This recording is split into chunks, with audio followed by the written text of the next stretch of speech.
Fire up the Facebook Live. We'll start the YouTube. Blah, blah, blah, blah, blah. Thanks for joining us, YouTube. This is Carson. Thanks for joining us, Facebook, all you folks. We are at the Blind Mule. Make this go up so you can see the Blind Mule logo because it's awesome. There it is. The Blind Mule logo. Yeah. Inside a Blind Mule logo.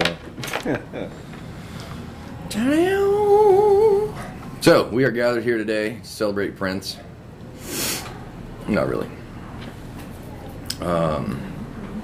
We're gathered here today just to talk shit about whatever we feel like talking about, and how Alabama needs to catch up and pass legalized marijuana so we can medicate ourselves right now.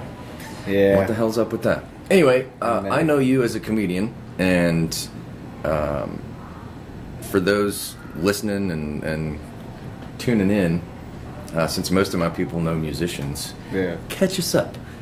You're 24 years old. Yeah. You've been doing stand-up comedy for how long? 3.5 years. 3.5 years. Yeah. And in 3.5 years, how much different is it now than when you started? I actually feel like sometimes I know what I'm doing. Occasionally? In the beginning it was just like, I'm going to try this, and then the crowd would be like, don't do that again, and you're like, alright. Alright, don't do that again. Well, I'm going to put this over here so you can see it too. I'm not trying to be stingy. Just rearranging stuff. This whole thing, if you haven't noticed, is real laid back, and the idea is we just get to hang out and read comments as they come up and Oh, nice. all that good stuff. I do have to press that button occasionally, so I don't know. Sorry, you don't get to see it. I changed my mind. Never mind. You don't need to keep up with that anyway. So, I'm trying to remember what was going on in the comedy world 3 years ago. Who was big and on top? Louis was still pretty much owning it. Yep. I remember when I was like probably 3 weeks into comedy was when the Hannibal Buress Bill Cosby thing happened. Oh, really? That was like that was like October, November 2014. I started the beginning of October 2014. So that was the big news, like right when I started doing comedy. Everyone was like, Cosby's a rapist. For people that don't know that Hannibal Buress had a role in that, catch people up. That just give them the synopsis on how he was involved. What I read is that he had already been doing the bit for like 6 months. Alfred said, "Sup, dude? Sup, Alfred?" What up, Alfred? Yeah, Hannibal Buress had already been doing the bit for like 4 or 5 months, he said. And then just one night he was doing it at a club, and a guy was filming him, and then just posted it on Facebook or YouTube or whatever, and then it just went viral all of a sudden out of nowhere. Ta-da. Yeah. That's hilarious. Oh, man. And then down comes a legend. Mm-hmm. Yeah, it's disappointing when heroes live long enough to be disgraced. Yeah. But human beings are human beings. We're fascinating critters, but we're still stupid monkeys. Yeah. Yeah. Still stupid monkeys. So before you got into comedy, what was the world of Carson Taylor like at the ripe old age of 21? 21, I was playing guitar a lot. I've been playing guitar since I was 10, and I was taking care of my grandpa at the time, and I guess I was living with my grandpa at the time. I think I was living at my grandpa's house because I got an apartment later that year when I was 21. So yeah, just playing a bunch of guitar at home. What kind of guitar did you play? I had a Fender Stratocaster. Yeah? American made, black, and then I had a Vox AC30 and like 10 to 15 different pedals, and I sold like 80% of that stuff to fund that comedy tour that me, Zeke, and Bill went on. So I don't have my amp or anything anymore. I have one electric guitar left and like 3 pedals. So what kind of music do you play? Well, I grew up, my dad was a huge Deadhead. So I grew up listening to nothing but Grateful Dead and Fish, and he played a bunch of other stuff. He had a show on 92 Zoo when I was growing up called Jams Plus. Oh, really? And then, yeah, so he did that for like probably 7 years when I was a kid. And I would go to 92 Zoo and watch him do his radio show at like 2 in the morning on a Saturday. That's great. And so all the music I was listening to then was just really a lot of stuff he was showing me. And then occasionally I'd be like, nah, man, Kanye West. So I was like 9. I was like, that's what all my friends are listening to. But my dad would be like, dude, James Brown, or Get Out. All day long, yeah. That's great. Well, you'll have to let me introduce you to some people that I know that if you enjoy sitting around talking, picking, all that good stuff. Yeah, definitely. I know a few of those guys. Yeah, cool. That's awesome.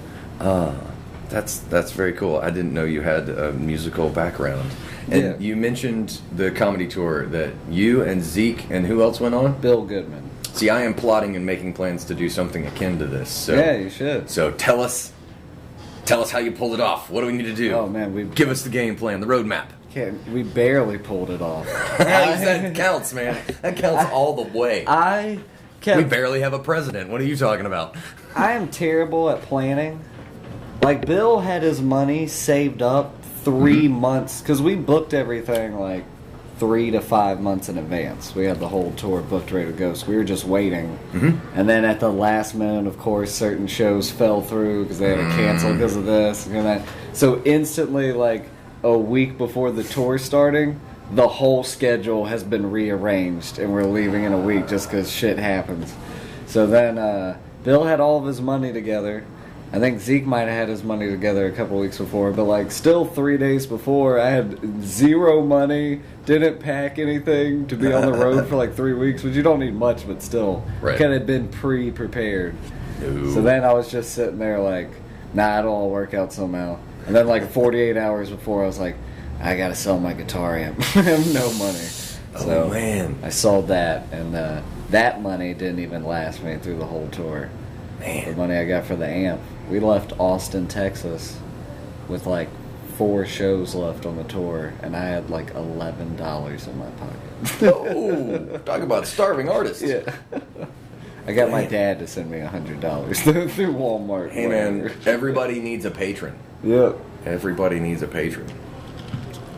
That's great.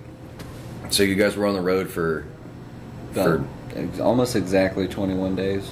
So I think. And all of you made it back. Yeah. Woo! That's cause for celebration right there. Yeah. There's one night we almost didn't because Bill did a 19-hour drive by himself. He was the only one that drove from Austin to Knoxville. And wow. He said, I remember like that next morning we woke up in Knoxville at our friend's house and we were just hanging out. And Bill was like, yeah, man, gotta be honest with you. I almost crashed like 4 times. I was so sleepy. Goodness gracious. Man. That's too funny. I would love to try and replicate that. I don't know. Do you remember the 2 guys that came through in the camper? There were a couple guys that were doing a little comedy tour together, and it was just the 2 of them, and they were doing a podcast, and they rented this little small camper, and they were bouncing around. That's a pretty good model. I mean, that's kind of what I'm looking to do, is probably just pack up the van, do the national park tour, and do some comedy shows in between, something along those lines. Yeah. No, there's definitely smarter ways to do it than we did it. Well, there's a variety of ways to do anything, and hindsight's 20/20. Yeah. But do you plot trips like that? Like, I love sitting around making plans and being like, if I were going to do that, how would I pull it off? Oh, I'm the worst. Yeah. At making plans. So what's the latest master plan? I hope I'll get a Netflix special one day, and then I'm still sitting there on the couch, like, eating ice cream. Man, so are you trying to say that you're pinky in this relationship between you and or? No, not necessarily. We both have our own things where it's like, how do you not get that? That's how I feel. And then she's like, you don't realize we have to pay this? And I'm like, oh, I didn't know about insurance. Oh, that's crossing into real world stuff. I was still thinking about the dream world. Okay, yeah. Yeah, like in the making plans, the hypothetical. Oh, yes. If we're talking about plans that are probably really serious, like what house are we going to get after this house? she's definitely the brain. And I'm just like, I don't know, man. This house is pretty good. That's awesome. Yeah, why change? Why change? I don't know. I enjoyed doing that for a while, though. I loved camping. I used to go camping a good bit and traveling around and staying in state parks. Yeah. And I haven't been on a road trip in a long time. And so the idea of going on a road trip, staying in a bunch of state parks, and just cruising down the road for a couple of weeks, sounds real fun to me. I think it'd be awesome. I'll say this: I was so exhausted when I got back that no matter how much sleep I got, even 10 days, I was like, I still lack of nutrition. I only ate Lunchables. Like, that's not good. Oh, dude, it kicked the shit out of me when I got back home. I went into like a 16-hour coma just because my body was like, dude, you should have not done everything that you did when you were out there. And they would always try to get sleep, and I'd be like, nah, man, we're on the road. Let's have fun. So I would go to sleep at 5 a.m., and then we'd wake up at 8 to drive to the next town. So I'd be on like 3 hours of sleep every day like an idiot. Like, yeah, it got too much towards the end. As hardcore as you could possibly make it. Yeah. That's great. That's great. I like road trips, but I can definitely empathize with it not being comfy in a car and well rested. And it takes a lot out of you just to be in a car. Not a lot of people realize that, but it takes a lot of effort. That. Yeah. Because it's a highly stressful situation. There's some part of your brain that knows how tenuous your existence is at 65 miles an hour. Yeah, I guess that's true. That is true. And it constantly reminds with every you. blinker turn and little noise that's a honk you hear. You're like, On some level, you know how flimsy it all is. Yeah. I think a lot of people just don't process that well. But I think that's where road rage comes from, is people get freaking crazy because they're already on pins and needles. Yeah, and so it takes nothing and then over the top, especially if you live in LA, like just living in a big city. Dude, what's the biggest city you've ever lived in? Mobile. Mobile? Yeah. Well, I don't know is Montgomery bigger than Mobile? I think maybe. I'm not sure. Montgomery then? One or the other. That's a pretty big city. You've got interstates running through it, and I grew up in Mobile, so I remember that it's not like Demopolis where my family's from, like dirt roads and a couple of red lights. Yeah. It's a big town for a lot of people, and I think when you pack that many people together, we get crazy, man. Like monkeys in a zoo. Yeah. It gets real weird. Yeah. Real weird.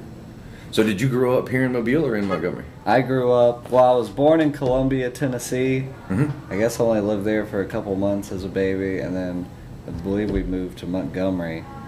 And I was in Montgomery. I could have this all wrong. If my parents here, they'd be like, no, it went this way. In my childish memory. That's the only perspective that matters today. It felt like it went Columbia, Tennessee, then Montgomery till I was about like 3, and then Mobile. So I've been in Mobile since pretty much preschool, it feels like. I went from Mobile to Cincinnati, which was kind of weird. That's weird, yeah. Yeah, that was an interesting change in the middle of high school.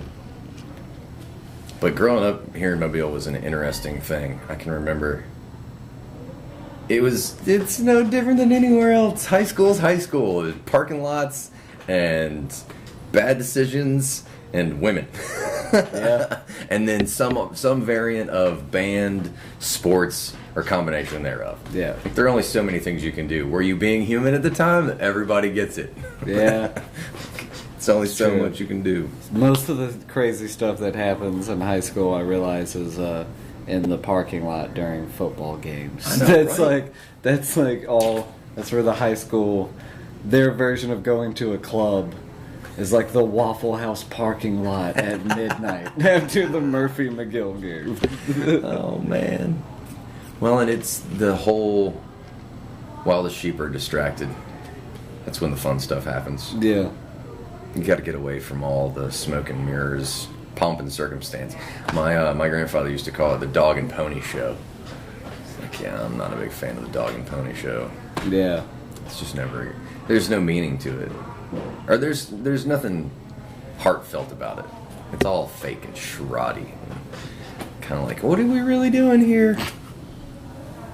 Like, I think if the Pope is going to get away with wearing a hat that is that ridiculous, he needs to share whatever drugs the rest of the clergy's doing. That makes that okay. People joke about that all the time, but there's a lot of...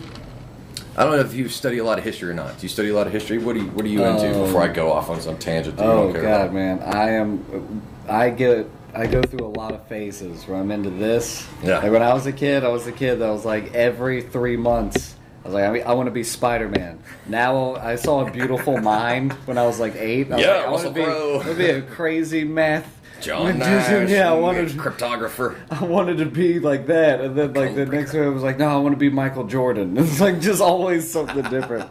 So like right now, I'm just the things that really get me going are music, movie, comedy, history. Mm-hmm. I delve deep in stuff like that. Do a lot of research, and I like the tunnel the internet can take you as far as. Like, I just started getting into the dead Kennedys, so right now when I'm at home, I'm just reading a bunch of stuff about the dead Kennedys. So what is the dead Kennedys? I mean, I know dead Kennedys, but yeah. The punk band, the dead Kennedys. Mm-hmm. See, that's how little I know about punk music. Yeah. Yeah, the internet's an amazing place. There are all kinds of rabbit holes. But I remember before I really met you, people had... I guess your reputation for being well informed in the podcast world preceded you, and they told me that because I mentioned that I watch podcasts, and they're like, Carson has seen every podcast. Yeah, I'm pretty obsessed with. Me and Ryan Jett were talking about that. Sometimes Ryan has to calm me down. He was like, "What do you think?" And I'm like, "Okay," because I am. I was like, "Well, Pete Holmes said," and one time Joe Rogan said, and then this guy said, he's like, "What do you think?" And I'm like.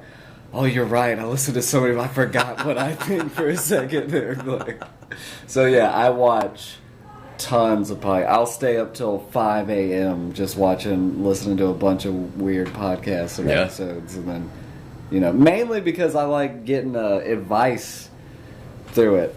Well, share if other people like advice too. Who do you like? I love right now Joe Rogan's my guy. Before I got into Joe Rogan, my favorite show ever was Opie and Anthony. Yeah. Was obsessed with that show. Patrice O'Neill and Jim Norton and all of them were like the greatest things ever to me. But I don't know, like the advice that I like that I get is just what's an example? And then once you start once they say something that opens your head, you start realizing your own things. Like you see someone on stage, and then I'll tell them like, hey, don't just because that joke didn't go well, don't apologize. Like you didn't offend anybody. It's just that joke bombed, so you don't have to apologize for that. Like little things you start figuring out on your own because you can you feel how energies turn. You ever have that? Yeah. When I watch comedy, I can tell just by where someone added the comma how now everything feels like it moved this way or this way in your body. Yeah. And I can just tell like, if they were trying to get to this part, they should have cut that. This is little things that you just start picking up on. So you see it as a roadmap? Yeah, I guess so. On just how to get to do exactly what you want to do. Like, I'm trying to visualize the way that it looks in your head, and the way that you said you driving like this NES old school arcade car, being like, no man, you should have taken that left a lot sooner, or else you wouldn't have ended up in the guardrail. Yeah. Like. I think a lot of comedians do this, but like analogies. Sometimes when like say I notice Ryan Adams or Bill did something on stage, and then I was like, oh man, I thought of something for that. Or if you pause here and I give it to him, the analogy that I turn is always something they're like, what? Because I'm always like, it's like a polar bear. He's trudging around, and then but it just has to do with them taking the word "and" out or something like that. Like, yeah. That's sometimes great. I get all in my head and very anxious and like I have so much to say. I do the same thing. My mom tells me that I am all too eager to explain how to make a watch when someone asks me what time it is. Yeah, I'm notorious for that. Because I love the minutia. One of my least favorite sayings, and it's one of the reasons I like hearing you talk about evaluating comedy and understanding it in such detail. Yeah, is that I obsess about those details. Like, it fascinates me, rolling them around and being able to play with them and interchange them and just notice them. There's so many people that just don't even notice stuff like that. And they miss that little picture. And, devil's in the details. And I think that's where a lot of the timing comes from. One of the things that surprises me about comedy from when I got into it is how rehearsed everything is. Yeah. And how spontaneous it appears. And so I never fully understood the performance aspect of stand-up comedy until I did it personally. Yeah. But now, looking back on it, it blows my mind because just hearing you talk about what I would term as the economy of words and cutting the fat and all that good stuff, and would add all this other terminology to, you have your own terminology for it. And so I love picking people's brain and figuring out what that terminology looks like and how that looks in your head. That's an example of how it kind of looks in my head, in that it's interesting to me that it's more of a performance than I thought it was. Yeah. So how much, I guess if I had to frame that as a question, I would say, how much of the way you perceive other people's comedy has to do with your process? Not always, because certain guys that really make me laugh I can't figure out. Like Thomas Finley. Yeah. I am such a fan, and I can't. It's hard. The only advice I could give to him sometimes is try to do that again somehow, because I can't break it down. I'm like, I don't know what you're doing, but keep doing it. Like, you know what I mean? Yeah. So I don't try to constantly throw my process on everybody. Like this is the way it should be done. Sometimes I can, but I think whatever works for you. My little thing is just, if I see somebody on stage and I just felt like, oh, that was the turn it should have took. Yeah. If I tell them and then they try it and it does work out, then I'm like, I was right. I didn't make an enemy on that one. Yeah, you would hate to do that. But, yeah. Oh, I've seen Bill bomb with me. I was like, oh, what if you, did it this way? And he's like, oh, I might try that. And then I was like, I'm so sorry, Bill. I did not mean for that to end that way. Goodness gracious, I can't imagine. I still can't get over that it's Mardi Gras. It kind of blows me away. It distracts me every few minutes. Yeah. It's Mardi Gras here in Mobile, right outside the window. I remember as a child how wonderful that was, because it was a holiday from school. And now that I'm an adult, it's kind of like, meh. I never liked Mardi Gras. No? I mean, I did. I guess maybe I'm just speaking from my age now, but looking back on it, I just remember it's like those swirl of drunk faces and homeless people peeing outside and just purple and gold strewn by, and some dude like, hey Todd, why are you fucking walking away? And you're like 4, like, oh my god, holding your dad's hand. Like, it's kind of terrifying for children a little bit. So sometimes I think about those memories and I'm like, maybe that's why I haven't been to Mardi Gras 4 years, because I'm like, that's too much to be around. It could all turn into a riot at any moment. That's what I think about. You do have to wonder why every other part of the country hasn't replicated it. If it's such a good idea. Yeah. I mean, New Orleans, but that's kind of their shtick, is drunken debauchery. So they couldn't be outdone. To me, with that, it's like, get drunk, right? So get drunk, and now your motor skills are gone. And now let's throw shit at your face.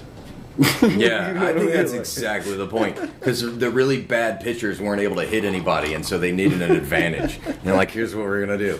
We're going to tell them it's a party. We're going to get them drunk. You're just going to beat them. I can see that. I've known people in Mardi Gras parades and Mardi Gras crews.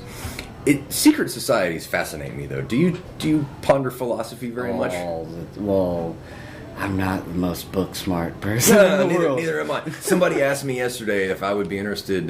Jimmy asked me if I would be interested in being in this book club and talking about these more philosophical things and educational stuff. And I said, yeah, I'll be the guy that can talk about all the topics you bring up without ever reading the books. Because I'm dyslexic. I can't read shit. Yeah. It's more effort for me to sit down and read something than it's worth. Yeah. Like, as as a young man, I came up with a shortcut to figure shit out. Like, I had to come up with a workaround in my own head so that I didn't have to read all this stuff. So, I came up with my own little system, specifically because I can't read shit. Like, it doesn't work for me. So, I would be the antithesis of let's go read something and figure some shit out. Which leads to really bad drugs. Yeah. Ritalin was a horrible thing. But my attention span was awful. Yeah, I am obsessed with secret societies. I've constantly been obsessed with... my brain has always worked for, you tell me something, if I see that everyone's like, yeah, that sounds about right, I'm like, and I have to find something that seems wrong with the fact that everyone thinks this is okay. I'm like, nothing's that pure. If everyone's like, this must be good, I'm like, this must be bad. That's how I think about it sometimes. It must be bad. I was 18 and I first got into it. Say that one more time. You used to let it drive you crazy? Yes, it used to let it drive me crazy because when I was 18, I started smoking that synthetic marijuana. Oh, yeah. I got really bad off on that stuff, and at the same time I discovered that, I had discovered Alex Jones.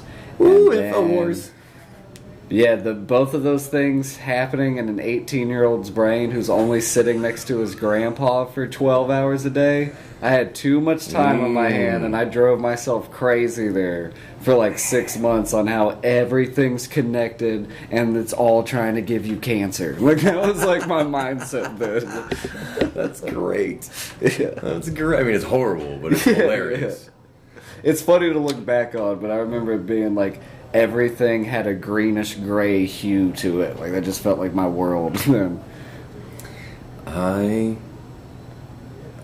can't even imagine if I had been 18. I didn't get into any of that stuff until later on, but I enjoy secret societies from a couple of different perspectives. Historically for one, and groupthink for the other, like the herd mentality. Mm-hmm. This whole we have to have a secret.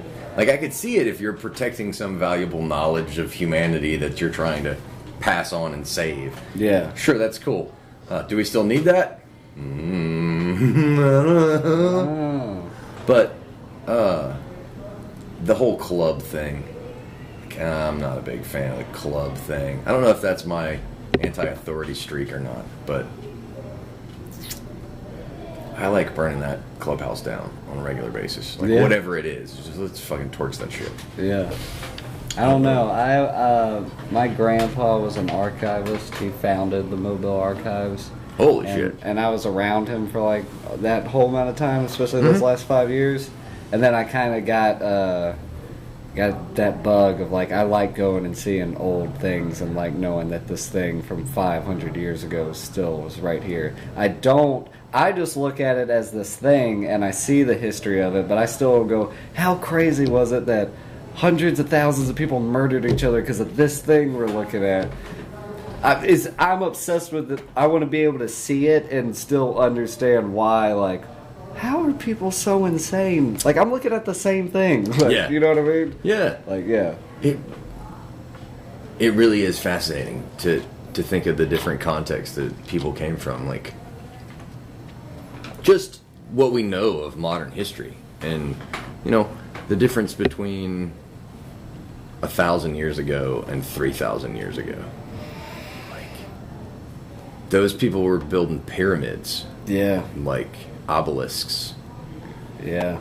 That's the whole... But they were every bit as savvy as us. They were supposed to be fully modern humans, so they weren't dumb. And yet... Still, the Mayan temples and the pyramids, man, like, you look back at that and you're like, how did they know as much as they knew when it doesn't seem like it was ever that... Because there's always... Make it look easy.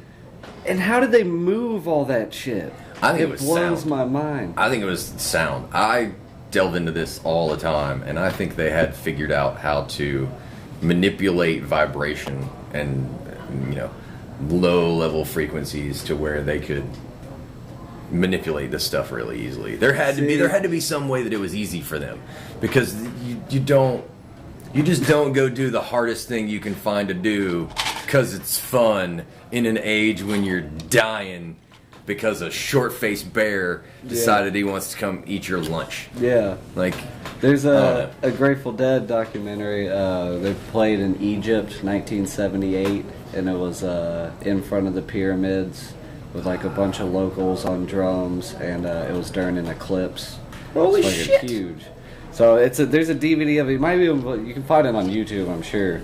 I'm definitely looking that up. The documentary part of it, they have the whole concert, and then there's a whole documentary side of it where it just shows them going through Egypt and going to the top of the pyramids and doing all this stuff. Mm-hmm. And Bill Kreitzman, one of the drummers, was like, the real reason why we're here is because we know that there's a vibration you can hit that can make these pyramids crumble, and we want to hit that vibration and hold it so when it starts crumbling we can unveil the UFO that's actually he was going on this rant. I don't know if he was just trying to be funny, but it's like that was the first time I ever heard like, oh, vibrations crumbling rocks, but that was there you go. Yeah. Well, for some reason it's hard for people to get access to that information, but the more and more you look around, the more and more it's realized that people have known this stuff for a really long time. That the pyramids and places like that generate these electromagnetic fields, and they're more sensitive to electromagnetic fields than other places. You know, we've known about ley lines for a really long time, and so the fact that people are so surprised or know so little about it is really weird. It's kind of off-putting, even that there's so much history that people are just not aware of. Do you think that the magnetic fields and the energy from the environment and stuff called people to that place, or do you think that the people that just happened to be there were just lucky and became advanced because of their surroundings, and then they built knowledge and no, they knew where they were going. Mushroom, you think? Yeah, they knew where they were going. They knew where they were going because they had been there before. So the people who settled in Egypt they didn't just show up and go, yeah, we're definitely going to stay here. Yeah. Right now, it looks like there were probably these multiple migrations out of Africa, and then these migrations through Europe in different patterns that led to this interbreeding of these different versions of Homo sapiens. Yeah. This is my version of the story, anyway. And so, by the time the pyramids were built, you probably have hundreds of generations gone by where these civilizations, these cultures are coming back and building these sustainable places. And the evidence for that is that the layers of the pyramid constructions, the temple of the Sphinx Temple, the Osirion, and several other structures on the Giza Plateau, including the platform that the Great Pyramid of Giza is built on, are way older than the pyramids themselves. And John Anthony West, who, since we're talking about Egypt, we have to shout out to, we lost a great. John Anthony West was the first guy to really get into the symbolic Egypt and bring it to the world. Magical Egypt is the series that he was a part of. Joe Rogan talks about it all the time. John Anthony West was actually on the podcast. No lie. I haven't watched that episode. Yeah, if you like Egypt, you should get into it because he talks way more in depth about all this. But the possibility that the Egyptians were probably a people out of southern Africa. There were probably more Ethiopian, Nigerian at one point in time, and there's all kinds of history that goes back way before 10,000 BC that we're just now learning about. And so people like Graham Hancock and those guys, Randall Carlson, that are doing the research to figure out all this stuff that went on beforehand, they're basically just reinterpreting all the stories that people have said, no, we told you this is what happened. And now we're just starting to figure out, well, yeah, of course that's what happened. Yeah. Like now people are starting to buy it. You ever heard the theory that there's other things, like other pyramids maybe built under the pyramids and like layers? Yeah, that they were built in phases. And yeah. And that's probably true. Like I was saying, the platform that the Pyramid of Giza is built on probably was there before the pyramid was there. And one of the theories that I like is Nikola Tesla rediscovered the idea that water moving through porous material generates electricity. Mm-hmm. The same way that if we put an LED in between, split a stream of water and put an LED light in there, it'll light up. Just it's a natural occurrence, natural energy. And so when these underground aquifers would fill up from the flooding of the Nile on this regular basis, they would create all this energy through this vast limestone caverns. And so one of the reasons that people gathered in those places is because that's where those energies were the strongest. Look at the pyramids that generate electromagnetic fields. One of the things they have in common is an underground, naturally occurring aquifer system, which have often been expanded upon and dug out and extended. But they all have some sort of natural means of generating energy. And they always start with the lowest levels. So in the Great Pyramid of Giza, the oldest constructions or the oldest parts are the subterranean parts, which, just like Tesla when he built his free energy tower, those are the essential parts because that's where the beginnings, that's where the water comes up, that's where the water goes down, so that's where all the energy is focused. And then everything on top of that, the layers on top of that are just a refining process of concentrating that energy. That's my understanding of it. That's what I've cobbled together. And I could go through a long list of all the research that goes into that. But John Anthony West is right up there at the top. I just like to think you go up on the top of that pyramid and you just have a gong made out of electricity and smack it and just watch the whole world crumble right underneath you. So here's how close to completely accurate that is. Yeah. In the late 1800s, this guy named Siemens, who there's a whole company named after, Siemens Electricity. He was on an expedition and they were exploring Egypt, and he was on top of the Great Pyramid of Giza, and he noticed that, so the story goes, that every time his guide would open his fingers, he could hear a ringing. And because he was a student of electricity, he was aware of what was going on. And so he took a wine jar and a copper tube, type copper pipe, and built a Leyden jar, which is just designed to collect electricity. So he's holding this Leyden jar and collecting this energy that he's observed is already there. Well, this Leyden jar collects enough electricity in a short enough time period that the Egyptian guides that he's with, start freaking out because it's sparking. And they start accusing him of being a witch and all kinds of crazy black magic bullshit. One of the guys tries to knock it out of his hand. And so the guy reaches for this thing. It's a charged Leyden jar that all it's done is been on top of the Great Pyramid of Giza. Guy grabs this Leyden jar and it discharges into him. Goes flying across the top of the pyramid, is terrified. He and his cohort run, screaming, down the pyramid. And Simmons is just standing there marveling at this revelation that there's this massive amount of electromagnetic energy that can be harnessed so easily just by putting a Leyden jar on top of it. So somehow they figured out either that was occurring naturally there or the pyramid is amplifying that somehow. Yeah. Which there's a lot of research going into the Bosnian Pyramid that's showing the same thing. Yeah, my girlfriend's Croatian. Her mom's Bosnian. Oh, yeah, so you know about these things. Yeah, they're obsessed with Tesla. And my girlfriend was just talking about that pyramid that they found just the other day. Yeah. What does she know about it? Do tell. Oh, we haven't really. She was just telling me they found a pyramid in Bosnia. We didn't get into a whole thing about it, but So I've heard that happened recently. Quite possibly the largest and oldest pyramid. That's awesome. Yeah, and one of the things that the Bosnian Pyramid demonstrates really well, without ruining all of it for you, is these ever-increasingly smaller tunnels, which act like a pipe organ. And so the smaller the tube, the higher the frequency. Yeah. That's significant because we've found, there was a guy named Floyd, I think was his name. His last name was Floyd.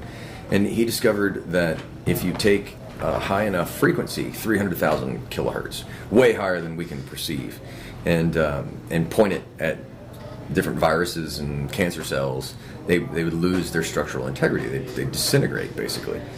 So through this version of ultrasound, you could cure people of cancer for the most part. Jesus. And all kinds of other things. Yeah, right. Fucking holy hell, Jesus. So the Bosnian Pyramid shows us that these tunnels gradually decreasing are a near perfect replica for what's going on in our lungs, which then brings all kind of credence to these Eastern philosophies, yogic practices where everything's centered around the breath. And the breath is centered around this concept of the original vibration. Yeah. And so you get this big loop that comes all the way back around to electromagnetic energy and Simmons and the Bosnian Pyramid is fucking really fascinating. You should look into it more. It's cool. I was it's like all this knowledge we have of Tesla and the documentaries that are out there and stuff. Still, how? You still have to be like, how the hell did that guy know? He just knew how to do that. How do you think he knew how to do that? My conspiracy is that it's something happening from up there, or something. Maybe his ancestry is directly connected to the people that were surrounded or helped create that pyramid. He's a blue blood. Yeah, I'm just saying, I don't know, but there's something bigger going on. I feel the same way about Kubrick.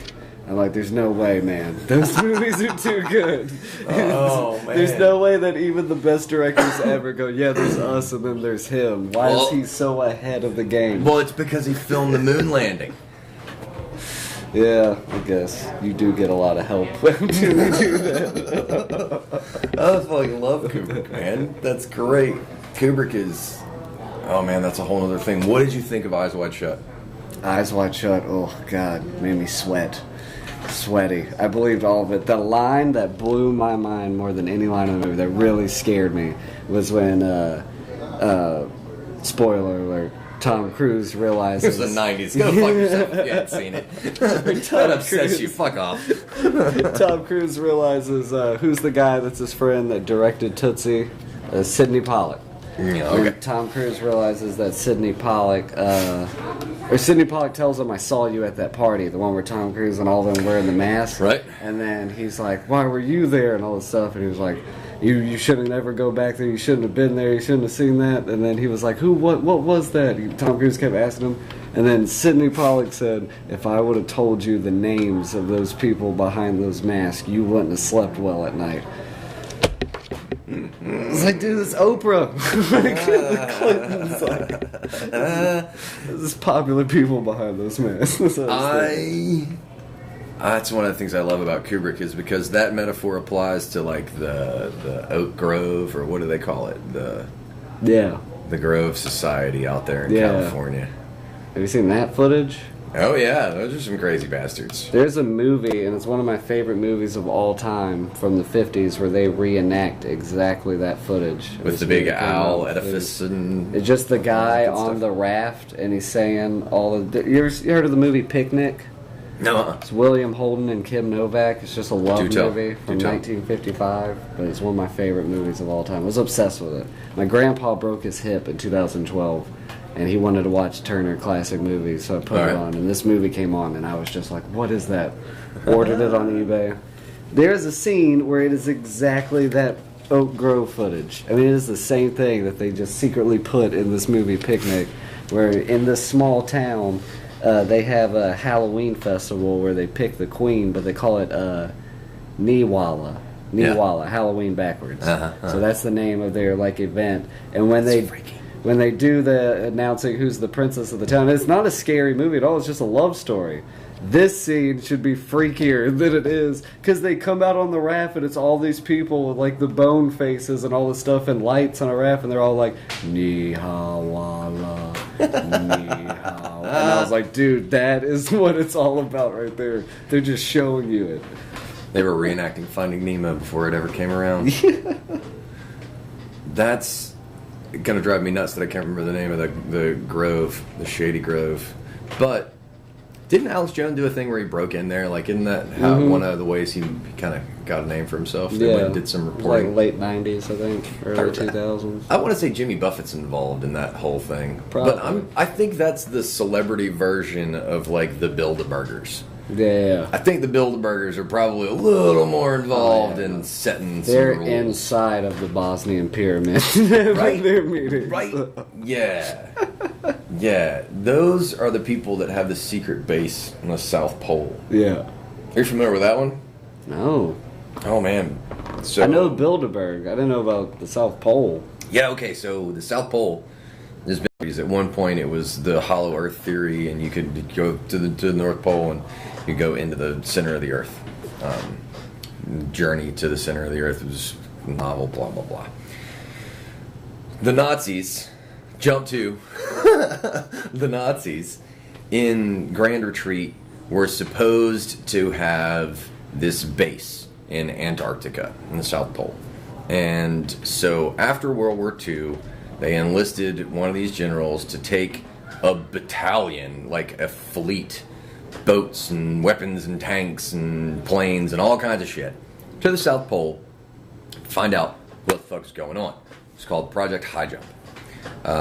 There's some speculation as to whether or not it was really an excuse for them to sneak off to the North Pole and find out if there was an entrance to the Hollow Earth or not.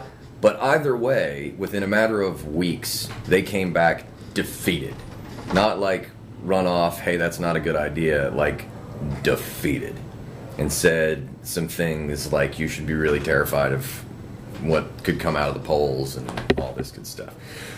Jump to, the new version is on Election Day, Kerry and a bunch of people went down and were in the South Pole instead of in D.C.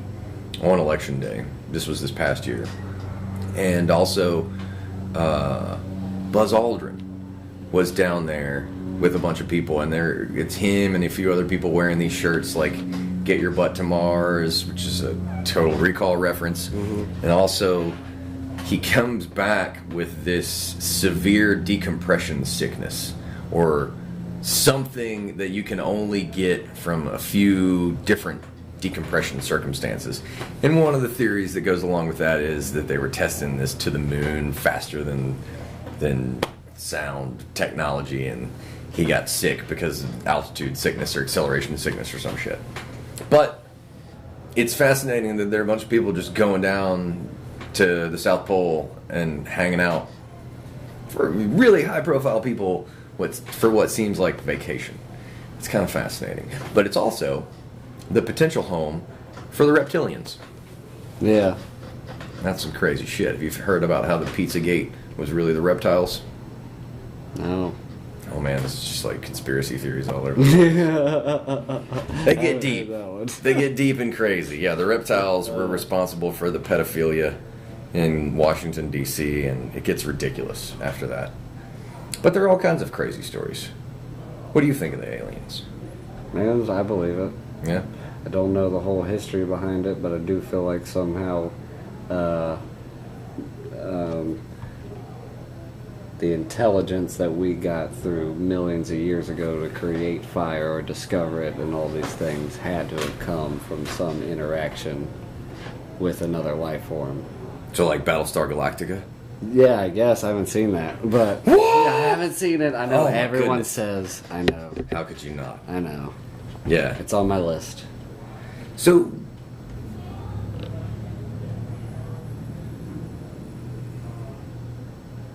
I don't know.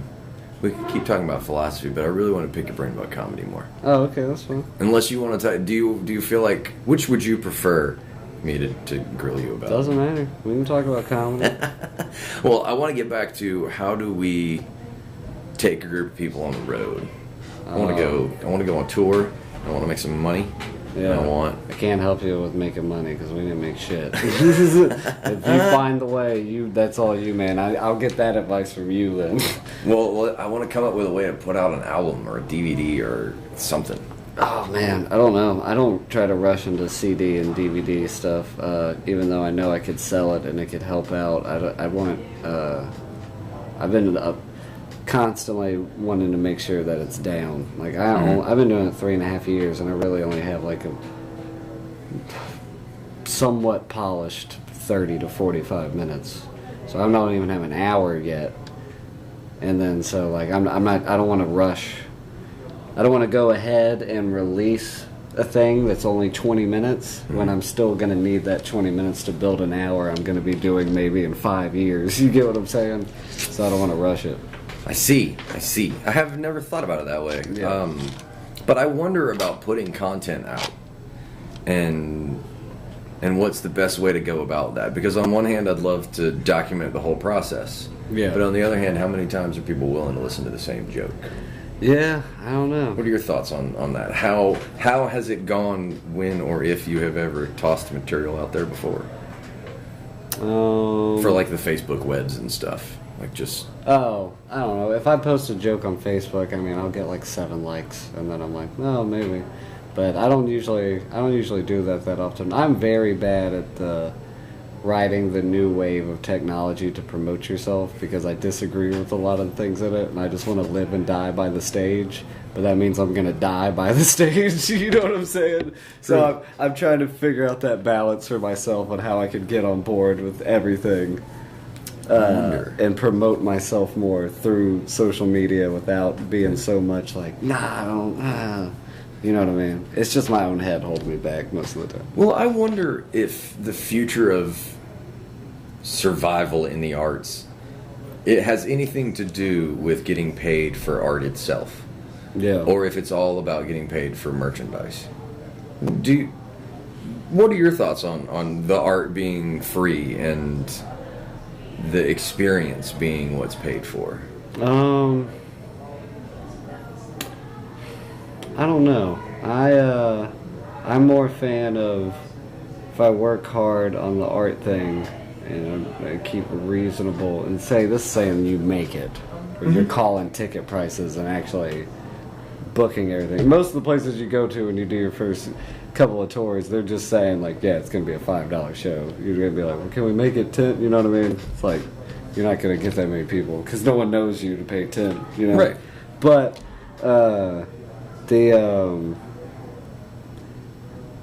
I'm more willing to pay.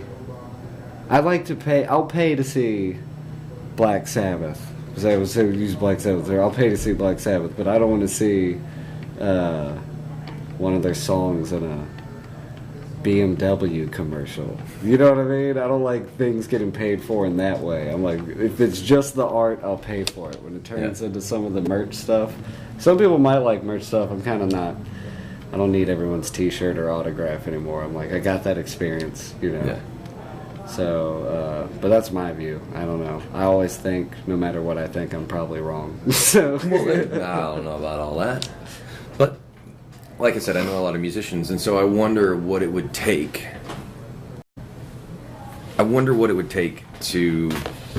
constantly what it's going to take to survive and to pay the bills doing stand-up comedy. And so I look to guys like Stephen Hofstetter, who has like 6 albums to his credit and has built a big following on YouTube and goes out and tours 150 dates in a row and world tours and has built that up and has built a model that I think is repeatable, that I've seen a lot of musicians repeat, which is if you're getting out there and you're covering all the bases, that it can be done. Yeah. But I'm still trying to figure out if that's doable in comedy. And have you ever put any thought into... Oh, it's getting close to sign-up time. I'm thinking about that. I was like, I hope. You want me to run and sign us up real quick? I'll come run and jump back. No, that's all right. We'll shut it down here in a second. But closing thoughts. Do you... If you could go and put a plan together to go on tour, would it be with me next weekend? I'm kidding. Wait. Oh, set up. I thought I was like, hold on, dude. Let me look at my work schedule because I'm not going to turn down the opportunity to be on stage. It's a little soon though. I'm going to be sweating. Too funny. But if you, I guess, I don't know. I guess I'm just trying to figure out more ways to mastermind getting out there and making it happen. And if you had to try and come up with a game plan on that. If you don't go the merchandise route. See, that's what I'm saying. That's where it's hard for me. My biggest influence in comedy is Patrice O'Neill. I love Patrice, and he did exactly. His views are already my views on it. So when I discovered him, it was just like, when you're like, oh my god, like when you discovered Terrence McKenna or something. Like Patrice O'Neill is the Terrence McKenna of comedy to me for some reason. Yeah. So. Like, I don't know, like, he lived and died by going, no, I'm not going to do that. That doesn't feel honest. He died with no money. And he wasn't as big as he could have been, you know what I mean? And he could have reached so much more people, but didn't because he wouldn't play the game a little bit. And so sometimes, like, somebody says, I don't know. If I feel like something's not honest, I can't. It's really hard for me to do it anyway, even if I know I'll benefit by being dishonest. It really upsets me. Well, we're going to leave part 1 there. Thank you for joining me, Carson. This has been a pleasure. And hell yeah, man. Facebook, thanks for joining us. Auf Wiedersehen. And close by YouTube.